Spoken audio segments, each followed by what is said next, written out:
History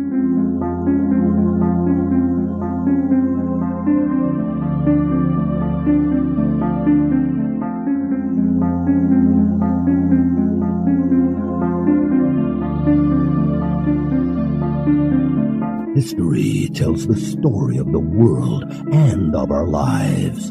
Sometimes that history goes bump in the night.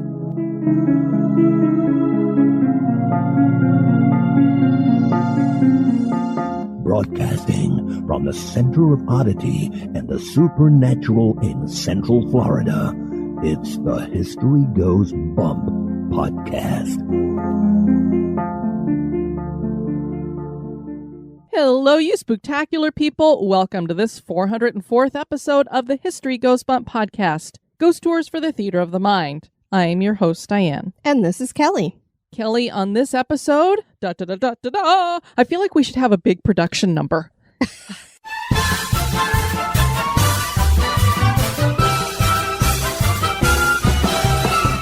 Walt Disney World. Woo! This one has been on the list for a while. We always kind of put it on the back burner, especially when I had my ex-wife was my co-host because she worked there and we didn't want to cause any issues with her workplace and that kind of thing. Right, no stepping on toes. But now we don't have to worry about stepping on any toes. And it just so happens that Walt Disney World, specifically the Magic Kingdom, is turning 50 tomorrow. That is amazing. It is. It's almost as amazing as me turning 50 a few days later. We're going to talk about some of the legends and haunts connected to Walt Disney World. This was suggested to us by Josi from Germany. So even though it's been on the list for a while and backburnered, she managed to pull it to the front. Before we get into that, we want to welcome into the Spooktacular crew, Gloria, Teresa with no H, Kevin, Alice, Julie, Pamela, Polly, Jay, Diana with 2 N's, Deborah, Aaron, who spells his name with an E-R-O-N, Lisa, Ashley, Becky Ann, who spells her Becky with an I and an E, and Kelly. We got to meet in person some spectacular people, or should I say spooktacular people, at our live show. We already were friends with Amanda and Logan, but it was so neat to get to see them face to face. Absolutely. It was a blast. So Amanda has joined us here in the Spooktacular crew. We look forward to hanging out with you guys. I mean, they only live a few miles away from us, so we got to do some local stuff. Definitely. And also Bailey, we got to see her in person. Yes. So definitely going to organize something where we can all get together and do some investigating. Amen. We also met Debbie, who spells her name with an I and an E. She sat across from us at our, I guess you'd say, late lunch, early dinner at the haunted restaurant Harry's. And I told her she's one of the cutest people I've ever met. She is so adorable. Such a Southern belle. I was like, she is from Alabama, Southern charm all the way. Definitely. And then there was Robin and her daughter. Yes, they came all the way from Texas, I believe, right? They did. The person who came the furthest was from Seattle, though. I know. Very cool. Wow. That is a long way to travel to hang out with us. Robin and Debbie also did the ghost hunt with us at the St. Augustine Lighthouse. They sure did. We did get some activity going on there. I think we're going to put together our evidence in a bonus episode for October to get you all ready for Halloween, because we've covered the St. Augustine Lighthouse a couple of times already. So we don't want to get redundant with it, but it might be a nice little bonus for everybody. Sure. And to clarify, it's not a bonus cast like we have behind the Patreon wall. No, this will be on the free feed. Welcome to the crew, everyone. And now this moment in Oddity.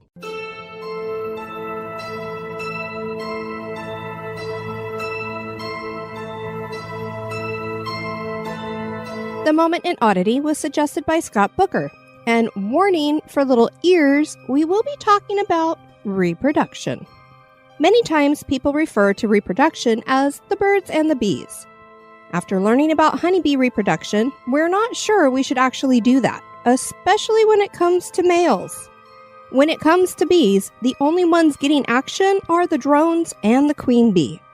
Around 7 days after the incubation of a queen bee, she will fly outside of the hive and have a little party with around 12 drone bees. This little party takes place mid-air in moderate temperatures around 68 degrees Fahrenheit or 20 degrees Celsius. The drone reverses his equipment so that it sticks out of his body, and he contracts his abdominal muscles to send out his message to the queen bee. Then that part of his body gets cut off and remains inside the queen bee, and he, well, dies. See, we said this wasn't pleasant for the guys. The next drone comes along and does the same thing after removing the remnants of the previous drone. This mating ritual lasts around 20 minutes, and the queen stores all of that spermatozoa in her body, which is around 7 million. We're not sure who counted all that. She stores that for her entire life, deciding which egg she'll fertilize. The fertilized ones become female, while the unfertilized become drones. The females become either queens or worker bees, and that determination comes through the feeding of royal jelly, which helps a queen bee to grow.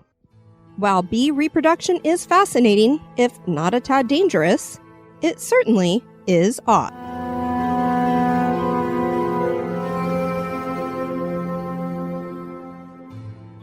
Grab your slippers, hot chocolate, flashlight, and maybe even that baseball bat. And now, this month in history.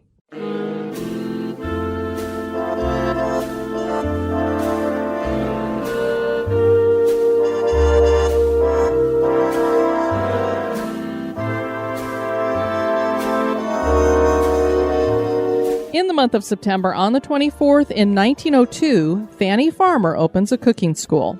Farmer was born in 1857 to a family who believed in women being educated. Unfortunately, her education was delayed by a stroke that left her disabled. In her early 30s, she attended the Boston Cooking School.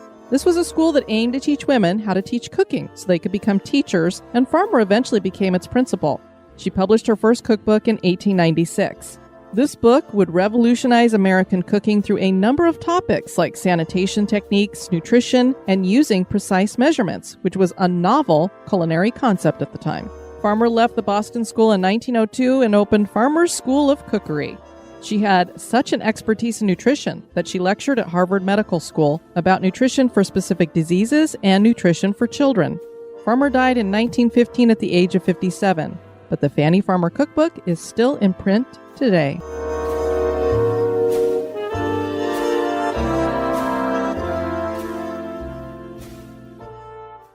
As Diane said, Walt Disney World is celebrating its 50th anniversary in October of 2021.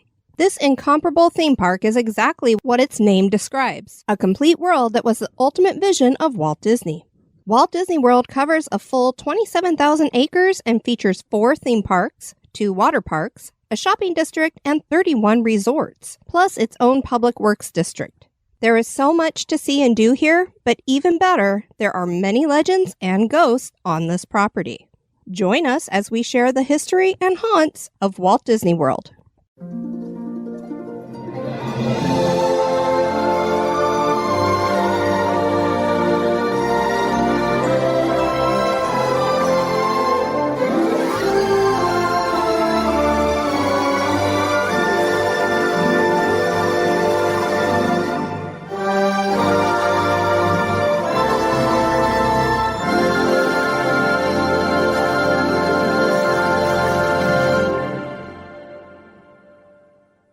Kelly, Disney has been a big part of both of our lives. Both of us were born in California and grew up with the original theme park of Disneyland.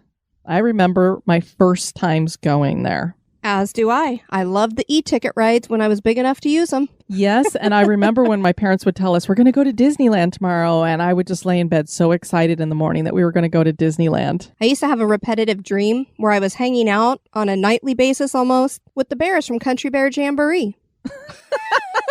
I'm not even kidding. You know, when I go back through some of the old photo books that my mom has, there's some creep factor in there because the character costumes that they had back in the day are definitely not like they are today. Yes, most definitely not. I mean, you've got the 3 little pigs, and they almost seem like it's just a regular person dressed up in their clothes. There's not a whole lot of padding to it, and then they have these big pig heads on. I know. It's like, okay, just a little creepy. I bet you grew up watching The Wonderful World of Disney. I sure did. It was a staple in our house every Sunday night, and then we watched the Mutual of Omaha's Wild Kingdom afterward. As did I. Such a great time. They don't do stuff like that nowadays because now you got a million channels you can watch. But when you only had so many choices, it was a really neat family time. And as adults, we have enjoyed Walt Disney World. The first time I visited Walt Disney World, I was 16, and my best friend in high school, her family would come out here every year as a family and do a little trip in September, kind of right after school had started, before it got to be winter yet. And her sister couldn't go the one year. And so she was like, my parents said, we got plane tickets, we've got the hotel. All you got to do is bring souvenir money. And I was like, okay. And it was the start of something amazing for me because I'd never been to Florida before. And we flew into Florida and I looked down and I went, oh my gosh, look at all that water, which I love. And of course, I love humid tropic kind of weather. And greenery galore. Mm-hmm. So I already was like, I love Florida. And then we went to the Magic Kingdom and Epcot, which were the only things that were open at that time. They didn't have the other two parks yet. And I just thought it was the most amazing thing I'd ever seen. The 3D that they had back then was so innovative, and I just fell in love with the place. And I'm like, I'm going back there over and over again. So it became a place that every time we had a chance to go on vacation, in my previous marriage, we would go. We honeymoon there, and it was just a place that was very special. And then I got you to come. You sure did. And I think you fall in love with that too. Oh, absolutely. I love it there. And there's so much more to see and do, not knocking Disneyland, because of course that and California Adventures, they only had so big of a footprint to work with for the parks. But I just was, well, you saw my jaw drop on many occasions when I first was exploring the parks here. Well, I think it was shocking to you when we started driving down the roads that are the Disney roads and you're looking at the street signs going, they're purple. How can they have purple and stuff? And not only that, but they have their own freeway running through between all the parks. Yes. And a lot of people don't realize, I mean, when you come down here, it is its own community, city, everything. In episode 44, we featured Haunted Disneyland and covered the biography of Walt Disney for that. So we don't want to repeat that information here. It'd get a little redundant for you guys. So if you have not listened to episode 44, we encourage you to do that because it would go perfectly with this one. Walt was a visionary, and while he loved Disneyland, he was deeply unsatisfied. His vision of a theme park was so much bigger. He needed a space where he could stretch out his creative genius. He found that space in Bay Lake, Florida, which is today Lake Buena Vista. There were huge swaths of land available on the cheap because much of it was considered swampland. With his popularity, Walt knew that if anyone knew he was the one purchasing the land, the price would go up. So a cover name was used, Robert Price, and several dummy corporations were started as well. In 1964, 12,400 acres were purchased from 3 Orlando home builders for $145 per acre. Steal. Yeah, definitely.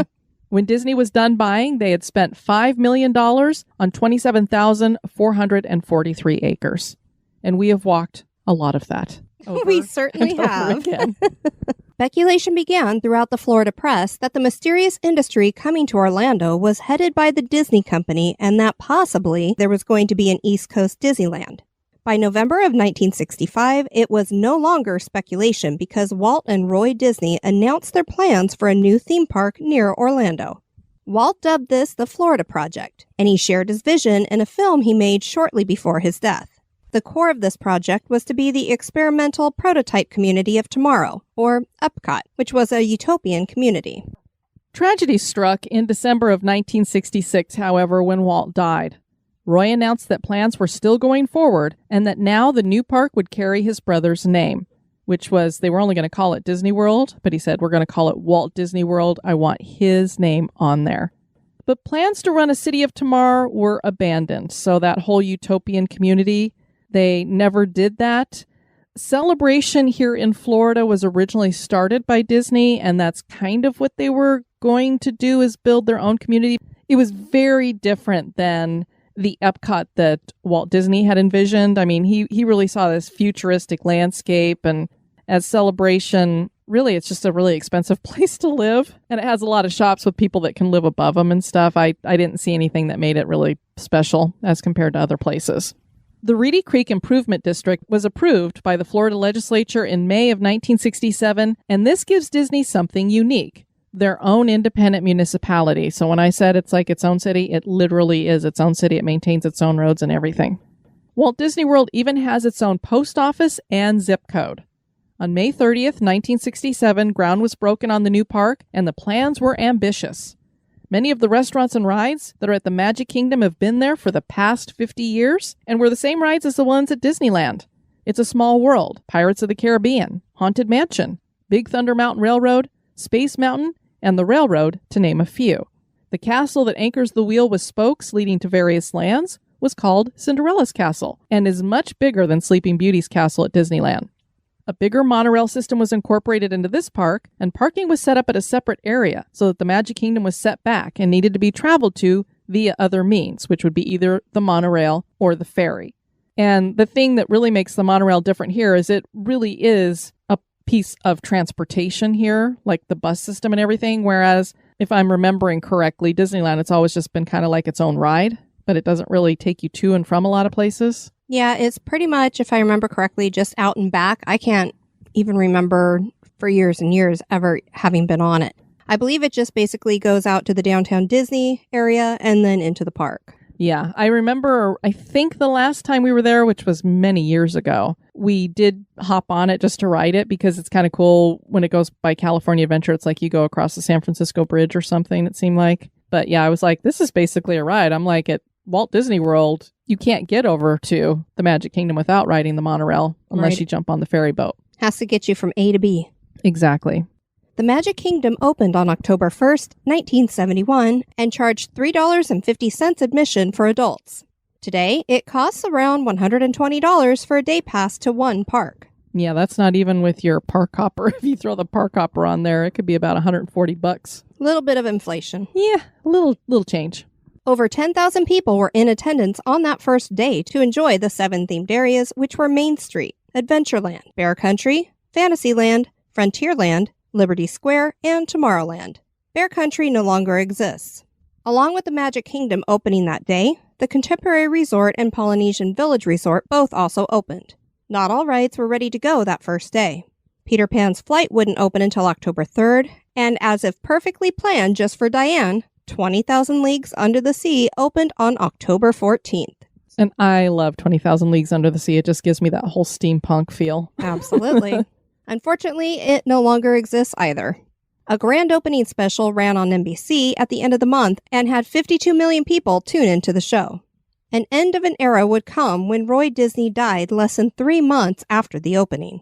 And such a bummer, Walt never got to see it, and Roy barely got to see it finished. Plans to expand the world continued with Epcot Center being the next focus. And that's how it started off. It was called Epcot Center, and now it's just called Epcot. This was a unique theme park split into 2 sections. The first was Future World and focused on technology, education, and human achievement, while the second was called World Showcase and had various pavilions representing countries from around the world. Many people don't know that the reason there are 2 radically different parts to Epcot is that Imagineers couldn't agree on what the park should focus on, so they combined them. Some of them said, we want it to be like a World's Fair, let's do a World Showcase. The other ones were like, no, this should be about the future and innovation and technology and everything. And I guess they just kept butting heads and said, well, why can't we do both? So they did. And they open at different times. The Future World opens up first thing in the morning, but you got to wait until 11 for the World Showcase to open up. True. And that's where a lot of people go to drink around the world. Yes, they do. And I don't know how they do it because there's a lot of countries there. I'd get about halfway through and I would not be able to walk anymore.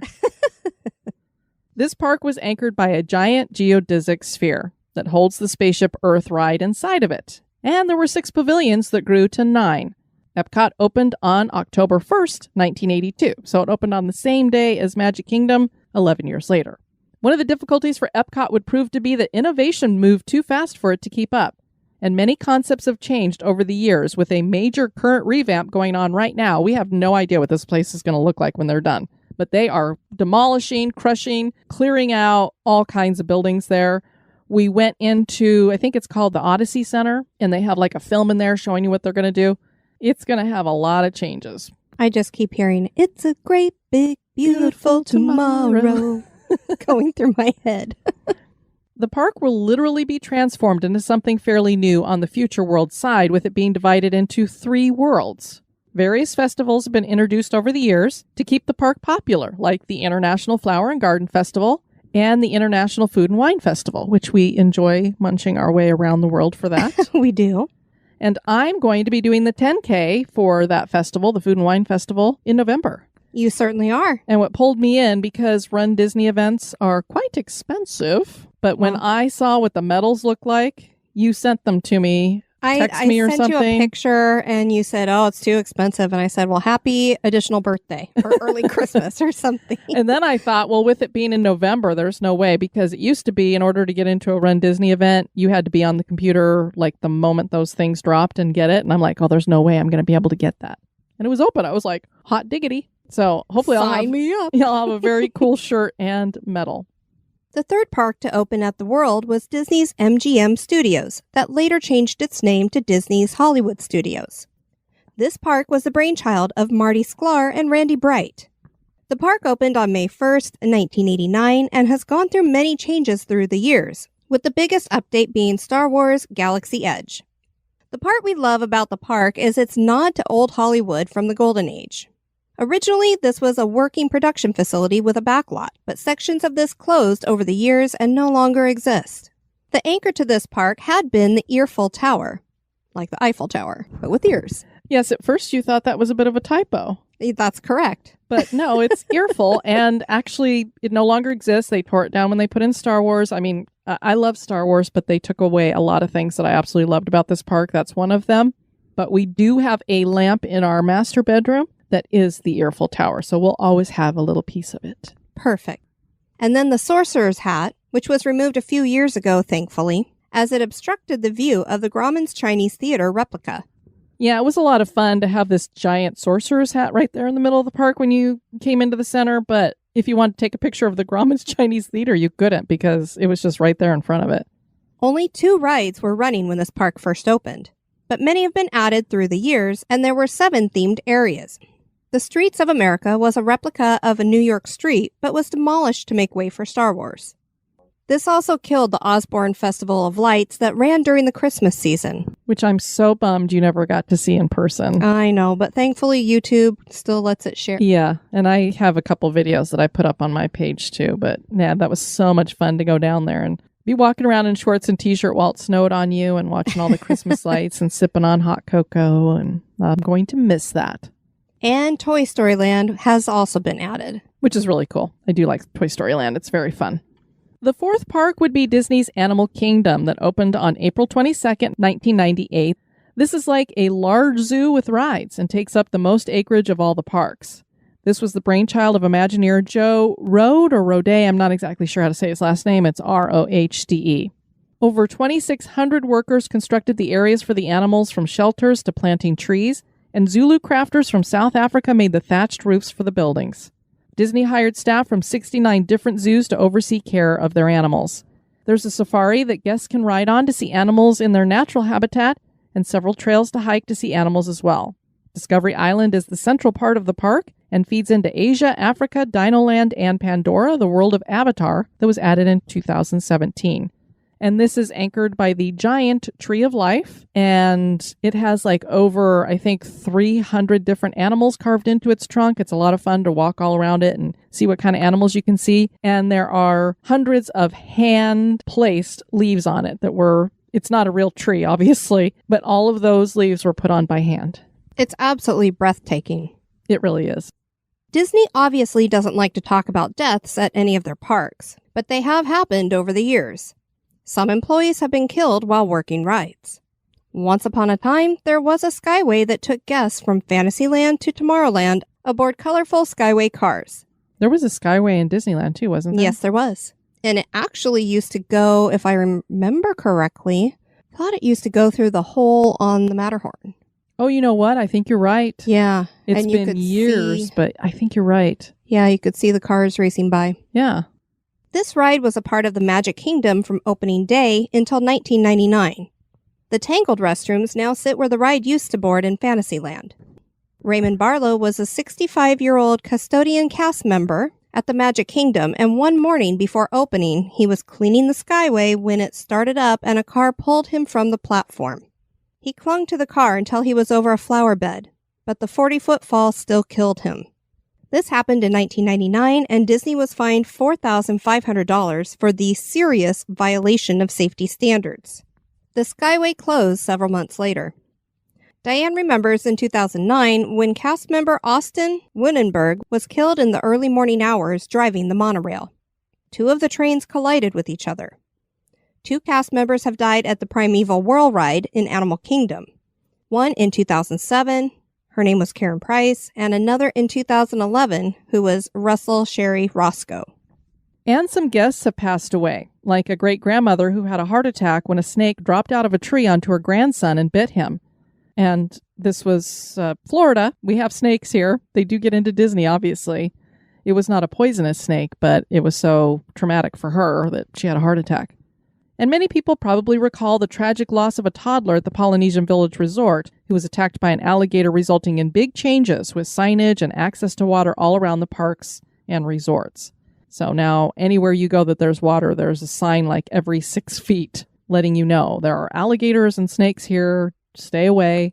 You used to be able to kind of wade in the water in some of the areas. Now it's like kind of gated off and there's rocks there. They make sure that you can't even get near the water anymore. Other guests have had medical conditions aggravated by rides that cause them to have heart attacks, strokes, seizures, that kind of thing. Some of these deaths have led to hauntings. We need to emphasize that when it comes to ghosts at Walt Disney World, there are many legends with not much evidence, but they're still fun to share. And also, Kelly, a lot of people may not think about this, but for a lot of Make-A-Wish or that kind of charity, this is obviously a dying wish for a lot of people, and sometimes they're pretty close to death when they get here. So they have had people die at the resorts who this is where they wanted to come to die. The Twilight Zone Tower of Terror at Disney's Hollywood Studios opened in 1994. This is an accelerated drop tower dark ride with great theming based on Rod Serling's Twilight Zone. This is the second tallest attraction at Walt Disney World. And for people who want to know the first, Expedition Everest is the tallest.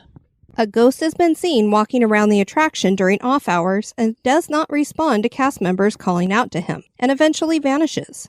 Some stories claim that he's wearing a bellhop costume, so perhaps a former cast member. There are many interesting artifacts and props as a part of the theming, giving the hotel a really creepy feel. I just love this ride, not just because it's fun and exhilarating to go on it, but Old Hollywood. I'm always like, I hope we have to stand and wait a little bit, because I just love to walk into the lobby of the Old Hollywood Hotel there and just look at all the stuff they have everywhere. I just love it. There is the devil fortune-telling machine from the episode Nick of Time, starring William Shatner. One of the teeny tiny attackers from the episode The Invaders, starring Agnes Moorehead, is on a shelf. This episode had a great twist in the end when we discover that the tiny invaders are actually humans visiting a planet of giants, and Agnes is one of those giants. But one of these props is really creepy. Caesar is a ventriloquist doll from the Twilight Zone episode entitled Caesar and Me. In this episode, Caesar manipulates his owner, Jonathan West. The actual Caesar now sits among the dusty collection of oddities in the basement, and he carries some bad luck with him. If cast members working the ride do not say hello and goodnight to Caesar every day, they have trouble with the attraction. So now every time I hear that the attraction is down, I'm going to be like, oh man, who didn't say good morning, Caesar? And speaking of creepy dolls, Liberty Square has an old doll that occasionally peeks out from the window of one of the stores. We're going to have to look for this too. I don't know if it's still there, but now some people may be unaware that Liberty Square is meant to model a real colonial square, complete with a river of poo running through it. So I don't know how many people know, but when you are walking around and you see that it's kind of that reddish clay is what they have mostly on the ground, and then all of a sudden you see this like winding, thinner, brown, rocky kind of path. I don't know that everybody who is there knows that that winding path is really supposed to represent a river of poo, because that's what you would have had in colonial times, as everybody dumped their chamber pots into the street and let it run down to the river. Loverly. I learned that on one of those back scene tours or something. And it ain't Winnie the Pooh. Yeah, it's definitely not Winnie the Pooh. This doll is a nod to another tradition of colonial times in which dolls were placed in windows to let firefighters know that a child was inside the house. Did you know that? I did not. But what if the child had taken the doll to play with? Oh, crap. Or poo. There is also a fireman's brigade crest on the building that contains the doll that lets firemen know that the family donated to their cause. So I'm like, does that make it whether they're going to risk their lives or not? Oh, hey guys, they gave us some money. Yeah, we'll try to get them out of there. Oh, this family didn't give us money? Burn! You're terrible. This doll is said to move about on its own, according to cast members. She may appear in a different window or be found sitting somewhere that is not where she's normally kept. And who knows, it could be cast members playing with each other, but... Can anyone say Annabelle or Robert or... Hey, we know it happens, so I can believe it. Across from Liberty Square is Tom Sawyer's Island, and it definitely has some creepy caves over there to explore. There are those who claim to see shadow figures in those caves that are not coming from humans.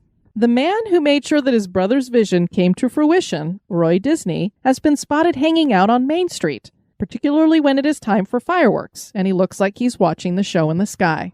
Epcot's Spaceship Earth takes riders through time and the history of communication with lots of animatronics. There are two spirits that are thought to haunt this ride. These are a little boy and a little blonde girl, and they are seen both outside of the ride near the entrance and riding on the ride.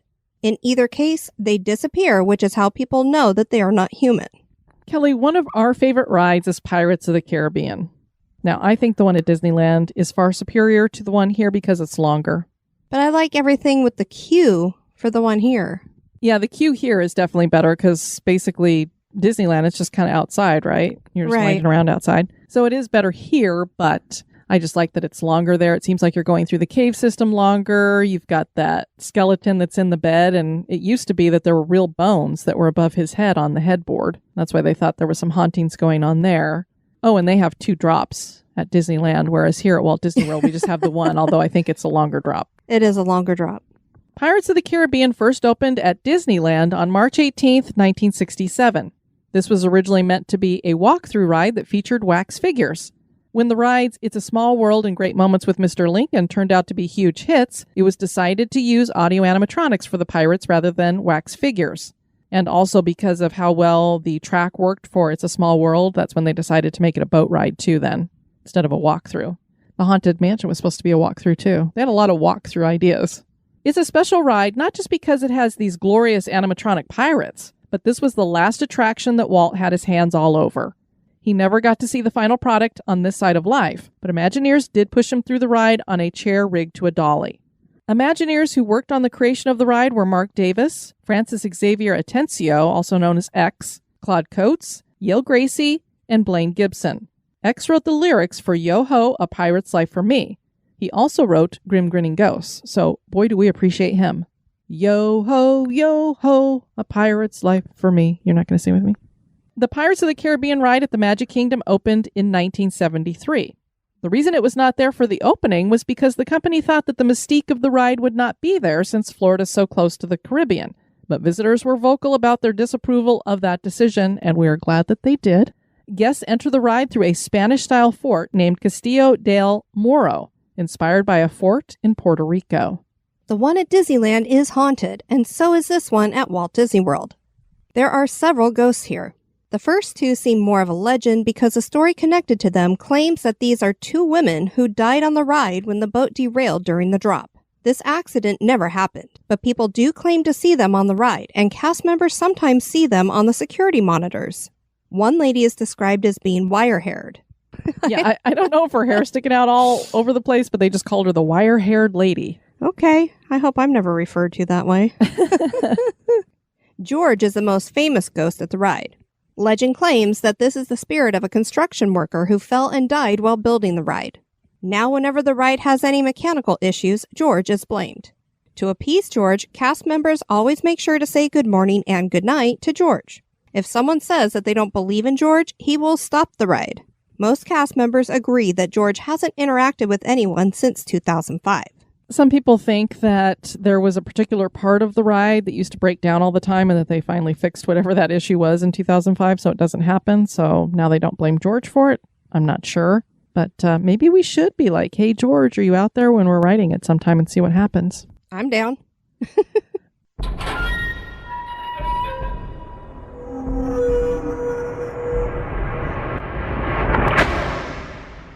I would have to say this might be our favorite ride out of all of the parks. When hinges creak in doorless chambers, and strange and frightening sounds echo through the halls. Whenever candlelights flicker, where the air is deathly still, that is the time when ghosts are present, practicing their terror with ghoulish delight. So, of course, our favorite ride at the Magic Kingdom is the Haunted Mansion. We're not going to talk about the history of this attraction on this episode. Rather, we're going to cover that as part of our Halloween episode this year. Every year, I try to come up with a theme. We've done several parts of Halloween and its history. I think we've covered everything you can possibly do about Halloween, so make sure you listen to all of our Halloween specials for that. Then we did haunted attractions, the history of those. Last year we did horror hosts. And so I was like, gosh, what am I going to do this year? I always like to have some kind of a theme or something that we focus on. And when I was putting this together, I went, wait, we can do the Haunted Mansion. That's what we're going to do. So we're saving that for the Halloween episode. So you have a little something to look forward to at the end of this next month. Just as the Disneyland Mansion has real spirits, this one does as well. For some reason, this is a favorite spot for family members to dump ashes of their deceased loved ones. And as we said in the Haunted Disneyland episode, this is not a good idea for a number of reasons. This is illegal and unhealthy. The ride will be stopped and shut down for cleanup, and your loved one is going to get vacuumed up and thrown away. So you probably don't want that to happen. You are also going to be permanently banned from the park. So just keep the ashes with you at home or spread them somewhere else. Disney is not a good place for that, although I do adore the meme that we see every so often in the Spooktacular crew where somebody's talking about, I asked my family members to spread my remains around the Disney parks and I was not cremated or something like that. Yes, exactly. This may be why we have some spirits here. Or maybe they just had planned to spend the afterlife here. We wouldn't mind hanging out there occasionally in our afterlife. I'd be thrilled. A legend claims that the original spellbook in the seance room was a real tome of witchcraft from the 14th century. Cast members claim they have trouble keeping it upright and that it occasionally disappears. Dun, dun, dun. Disneyland's Haunted Mansion has a little boy ghost, and so does the Magic Kingdom's mansion. A photo made it up on Twitter in 2004 that showed a boy peeking his head out of a doom buggy. The person who took the picture said, "As you'll see in the photo after clicking the link, it appears as though a child is peeking his head out of the doom buggy and looking directly at me. Not only was he not there when I took the pic, there wasn't a child of his age within 20 people in front of me in line. And as you can see, he's only a few doom buggies in front of me. Not only that, what's he doing looking at me? There is no flash and no visible light coming from me. It's all infrared and invisible to the naked eye." Yeah, that would be kind of creepy if all of a sudden you have somebody who's in the doom buggies in front of you just turning around and looking back. The most seen spirit on the ride is the man with the cane. The first time he was ever encountered was on a particularly slow night. There were few people boarding the doom buggies at the loading station. The empty doom buggies come through from the unloading station, and on this particular night, a cast member saw a man with a cane sitting in one of the doom buggies as it came through. The cast member was shocked and told the man that he should have gotten out of the doom buggy at the unloading station. The man gave no indication that he heard the worker, and he continued to sit and went back into the ride. The cast member called his fellow worker at the unload station and told him to watch for a man with a cane and make sure that he got off the ride this time. The other cast member said he would take care of it, and then he proceeded to wait, and wait, and wait. And the man with the cane never showed up. The ride was checked after this to make sure he had not gotten out of the doom buggy, and they found no one on the ride wandering around or anything like that. We couldn't find any information on security cameras and what they picked up, because I would imagine if this guy was on the ride, they would have picked him up somewhere along the line. He has been spotted multiple times through the years, and people think he was a pilot who crashed into Bay Lake before the park was built. We watched a video on YouTube featuring Chris Starr from the Travel Channel, and she did some ghost hunting at the Magic Kingdom, which, Kelly, you and I had never thought about doing that. I know, and now I'm looking forward to it. And now we're like, oh, why couldn't we take an EMF in there with us and get our Spirit Box app on the phone going? She was sitting next to a bush outside the Haunted Mansion where a cast member had told her some ashes had been dumped one time. And obviously we know there's dirt out there. If you clean up those ashes, you're not going to get them all. So she set up a Mel meter and used a Spirit Box app on her phone called Necrophonic. And I went, hey, we heard about that before. That's the one that Cedric told us about. We sure did. So we're like, I know it's a $10 app, but maybe we should go ahead and load it up since a couple of these people that we trust with ghost hunting are using that. Plus, it's something that you could take into the parks with you and not have to worry about people looking at you weird or whatever. The cool thing about this video is that they must have paid for one of the after-hour kind of party things, you know, when you do the Halloween thing or Christmas. And they used to have other ones like the Pirate and Princess Party and stuff, and you're in there with very few people. So there wasn't a whole lot of people there. So there wasn't a lot of background noise and that kind of thing.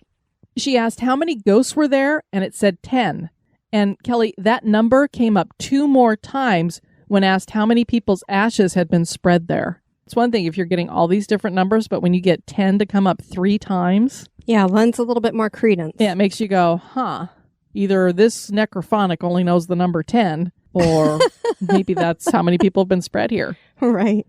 There were definitely children's voices coming through, particularly laughter, which is interesting because on a spirit box, usually you're just getting words, like them saying a word or not. So when you're hearing children laughing coming through the spirit box, that's a bit unusual. It sounds pretty creepy too. And the millimeter indicated temperature changes, and it was bopping around a lot. It was like they would get something to come through the spirit box, and all of a sudden the temperature would drop on their thing, and the EMF went off. Her camera also turned itself off. Chris asked a spirit to touch the millimeter, and it started going off like crazy right after that. She asked if they were happy there, and a voice said, "I'm excited." Well, very cool. So hopefully they seem to be having a good time there. I have a link to that video that I'm talking about up in our show notes for this episode. Perfect. We love visiting the Walt Disney World property. It's always a good time. We never realized that it might be a good place to do a little ghost hunting. Is Walt Disney World haunted? That is for you to decide. Well, Kelly, we don't have to say we need to go visit this place because we visit it all the time. We have annual passes, so we'll have to ghost hunt there sometime. Definitely. How about that? And you guys, if you're ever in town, let us know. And every so often we try to meet up with people there if we can. Yep, lots of fun. We encourage you guys to check out our website at historygoesbump.com. And if you have something that you would like to share with us, you can do that at historygoesbump@gmail.com. We got a comment from Drew Betts over on YouTube under our Stickney House episode. And he writes, "My paternal great-aunt, Florence Drury, was a granddaughter of George and Sylvia Stickney. Back in the late 60s, Aunt Florence gave my mom and dad an old highboy chest of drawers from that house, which my mom still has today. We are either going to try to keep it in the family or donate it back to the Stickney House Foundation. I grew up with that chest of drawers in my bedroom, and when I was little, it always made me feel a bit uncomfortable, and I was kind of scared of it. I really didn't like it being in my room, but there was no place else for it." So I don't know if he was picking up something on it. Cheryl McReynolds sent us an email, and she said, "Hey guys, have been going backward on listening to episodes to get caught up. Happened onto the Ghost Town of Bannock, episode 383. The This Month in History was fabulous. Brought back great memories." That's what we were talking about, tying a yellow ribbon around an old oak tree. Yeah. "I tied a yellow ribbon around a tree in my front yard when my son deployed to Iraq in 2009. I crossed an item off my bucket list when my husband and myself, along with our good friends, flew to Las Vegas to see Cher. Oh, that'd be cool to see her in concert.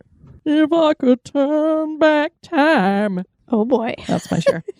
On our flight was Tony Orlando and his family. On Dang. departing the plane, I swallowed my nerves and approached him in the airport. I asked if I might speak with him. He replied, "Sure." And I proceeded to tell him that my son was a Marine and waiting for call to leave for Iraq, and I tied a yellow ribbon awaiting his return. I stated his song was a theme song for so many families and that we appreciated a way to show support. He thanked me for my son's service and to stay strong. He then looked to my husband and asked him if he could kiss my cheek and give me a hug. My husband agreed, and my feet did not touch the ground for the rest of the day. Oh, and that's so chivalrous to ask that I way. know. While waiting for our flight to return home, I got the call from my son that his company was on their way to the airport to deploy to Iraq. I told him about my encounter, and he said, "It's going to be okay, Mom. Tony said so." Aw. So I thought that was very cool. Thanks for sharing that, Cheryl. Then Jules Slosher, who has helped us with so many things here with our research and everything, wrote and said, "Just listen to the Jackson Square episode, and it was fabulous as usual. I'm so glad you covered Jackson Square. My husband Peyton and I visited the square on a whim when we vacationed in Biloxi. It was raining, and we spontaneously decided to have supper in New Orleans. I had never been to New Orleans. It was probably the dumbest parent decision we ever made due to it being 4th of July weekend. Uh-oh. Anyway, we dined at Muriel's, and it was to die for, pun intended. Peyton loved the inside bistro area close to the bar. We loved the white chocolate bread pudding with rum sauce and pralines. Oh my God, that sounds pretty yummy. delightful. That was pretty much all we got to do while there. We were trying to hurry back through the square to our car before things got wilder than they already were. We were a little irritated by that point. Hubby was in soldier mode due to Peyton being with us. I, the running with scissors mom, constantly felt the need to physically hang on to my irritated toddler who couldn't ride in the carriage or earn some Mardi Gras beads. While rushing to the car, I got that physical feeling you get when you feel someone very close behind you. All of a sudden, husband stops to wait on traffic before crossing the street. He was in front and Peyton was in between us in a line fashion. I was walking fast to put some distance in between me and whoever was behind me, but they kept up. As soon as John stopped across the street to our car, I braced myself for impact, knowing that I was about to collide with that person. Nothing happened. I quickly turned around to get ready to apologize, only to realize that nobody was within radius of bumping into me. It hit me a minute later where I was, one of the most haunted places in the country. I shook the feeling off and went on to the car. John thinks I'm crazy, so I gave up sharing my experiences years ago. LOL. I wish I could have seen more of the area, but the Jackson Square episode helped me figure out where to visit next time after I eat at Muriel's. I also had a small encounter while eating at a restaurant in Gulfport while John took Peyton to the restroom. Thank goodness other diners noticed one light above my table go dim, but not completely out, and then it grew brighter again, and it repeated it. Interesting. On the last episode, we shared an email about Haint Blue. We got another email about this. This is from Cindy. She said, "Hi, Diane and Kelly. I just finished listening to the early release of the Butterworth Building episode, and at the end you were talking about some listener mail, and you mentioned the Haint Blue painted on the ceilings to repel mosquitoes. My dad's family came from the Bohemia region of the Czech Republic and brought with them a lot of traditions and superstitions. One of them was painting the foundation of the house a medium-colored blue, and this was to keep the devil from coming into the house. Oh. Dad always talked about that, even insisting the walls in our basement all be this same blue color to keep the devil out. But I was never really sure it was really a tradition. But in looking into it a few times over the years, it does seem to be a tradition in a lot of the older areas to paint a blue stripe around the house. Isn't that weird? Very unique. A few sources I found mentioned that it was to confuse the devil to keep him out of the house. Like he would see the blue and think it was the sky, so he wouldn't rise up in that area. Sounds a lot like the idea of blue ceilings to confuse the mosquitoes and spiders, leaving them to think the ceiling was the sky. In our house, my dad had painted the ceiling of the front porch that same blue color, and I always asked him why. He would just respond, "That's just the color for the porch. Trust me, it makes sense." He passed away a few years ago, so I can't ask him more about it, but I am more curious. I grew up in southwestern Michigan, so probably not a lot of influence from the South, but now I'm wondering just which old country that idea came from. So pretty cool. Possibly a few. I'm thinking, and what's interesting is when you have it coming from a lot of the different old countries, you've got to wonder if there's really something to it, because these people might not necessarily have been communicating with each other. Exactly. Well, kind of similar to you have haunting experiences with all different generations, whether it be from Native Americans describing the same type of situation to settlers, what have you. It morphs, but they're still generally the same thing that they're speaking about. Mm-hmm. There's something behind it. And then Sarah is the one who emailed us a little while ago, and she was talking about how her grandmother had spilled the vase and there was no water anywhere, Right. that kind of thing. So anyway, her grandmother's haunting her house. So she wrote us and said, "I'm still trying to catch up on your podcast and just listened to episode 332 about the spirits of the Spanish flu. My grandmother's, the one who haunts her house, her uncle died of the flu on a troop ship headed to Europe during World War I. He, along with others, were buried at sea. Have you looked into any ships from this time period? I always wondered if the service members who, like my great-great-uncle, stuck around the ships due to a lack of proper burials." And I hadn't really thought about people being buried at sea, and that's why they might be haunting some of these battleships. But yes, we have covered, I was like, I don't know, we've covered a lot of battleships. I don't know which ones were particular to World War I, World War II, before that.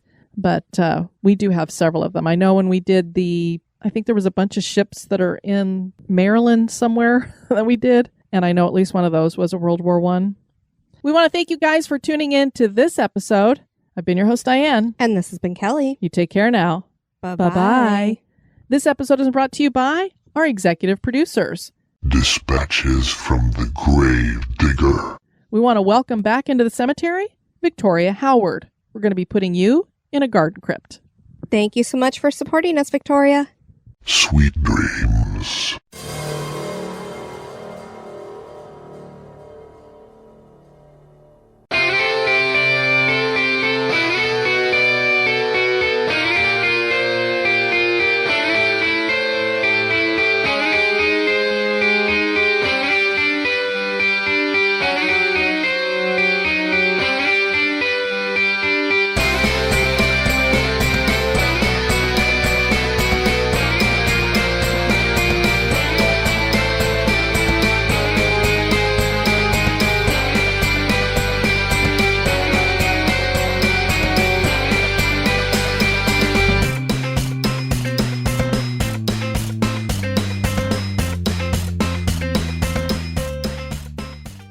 Test, test, test.